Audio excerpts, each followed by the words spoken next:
নমস্কার বন্ধুরা, আবার 2 টায়ার কেক বানাতে চলে এসেছি। ফটোটা নিশ্চয়ই তোমরা আগে দেখেই নিয়েছো। তো যাই হোক, কিছু করার নেই, আমার এটা পোস্ট করতে করতে অনেক দেরি হয়ে গেছে।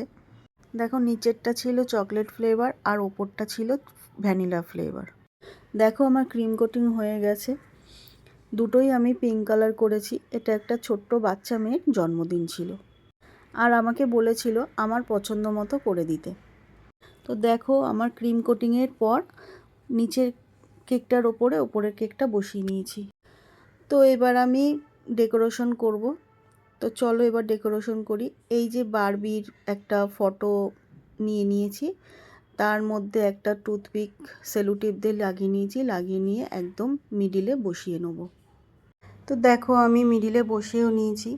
আসলে আমার এই কেকটা পোস্ট করতে করতে অনেক দেরি হয়েছে, কারণ এই কেকটা বানাতে বানাতে একটা বড় বিপদ হয়ে গেছে। হঠাৎ আমার শাশুড়ি খুবই অসুস্থ হয়ে পড়েছিল। জানি না এই দিনটা আমাদের কাছে কি ছিল। তো যাই হোক, কেক আমার এদিকে রেডি হয়ে গেছে। তো কেমন লাগছে জানিও। তোমাদের যদি ভালো লাগে তোমরাও অর্ডার করতে পারো। ভিডিওটা এখানে শেষ করলাম, পারলে তোমরা শেয়ার করে দিও।